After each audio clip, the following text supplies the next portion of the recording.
Hello বন্ধুরা, সাথী সিরিয়ালের নতুন প্রোমো আপডেট নিয়ে চলে এসেছি তোমাদের সামনে। বিস্তারিত জানতে সম্পূর্ণ ভিডিওটি দেখতে থাকুন। সাথী ভিডিওতে তোমরা দেখতে পারবে এশাকে একজন কেউ ফোন করে এবং বলতে থাকে ওমের অ্যাক্সিডেন্ট হয়েছে। এশার মুখে অ্যাক্সিডেন্টের কথা শুনতে পায় ঠাম্মি, এবং ঠাম্মি এশাকে জিজ্ঞাসা করতে থাকে কি হয়েছে, এশা কার অ্যাক্সিডেন্ট হলো।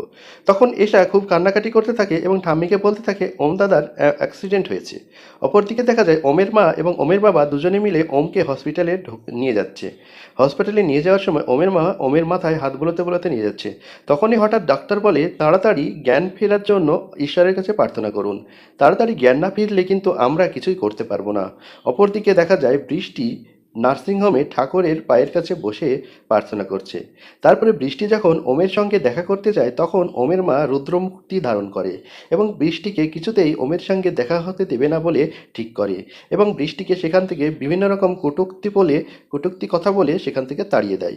বৃষ্টি খুব দুঃখ পায় এবং কান্না করতে করতে হসপিটালের মধ্যে যে ঠাকুরের মূর্তি ছিল সেখানে সেই ঠাকুরের সামনে বসে এবং তার সামনে যে আগুন জ্বলছিল সেই আগুনের ওপর হাত রেখে ঠাকুরকে বলতে থাকে যে যতক্ষণ ওম এর জ্ঞান ফিরে নিয়ে আসবে ততক্ষণ সেই হাত সেখান থেকে সরাবে না। অপরদিকে দেখা যায় মেঘা অর্থাৎ প্রিয়াঙ্কা সেখানে চলে আসে এবং প্রিয়াঙ্কা ওমের হাতে হাত রেখে বলতে থাকে আমি তোমার মেয়ে সুমেধা, আমি তোমার কাছে চলে এসেছি, এবার তোমার জ্ঞান ফিরতেই হবে। এই বলে কান্না করতে করতে প্রিয়াঙ্কার চোখের জল ওমের মুখের উপর পড়ে। তো বন্ধুরা, এবারই কি ওমের জ্ঞান ফিরে আসবে এবং ওমের মা প্রিয়াঙ্কাকে আসল সুমেধা বলে মেনে নেবে? কি মনে হয় তোমাদের? অবশ্যই কমেন্ট বক্সে কমেন্ট করে জানাও। আর আজকের এই প্রোমো আপডেটটা কি তোমাদের খুব মনের মতো হয়েছে? আমাদের তো মনের মতো লাগেনি, তো আমরা কিন্তু খুব পছন্দ করলাম না আজকের প্রোমোটা। তো তোমরা অবশ্যই কমেন্টে জানিও। Thank you.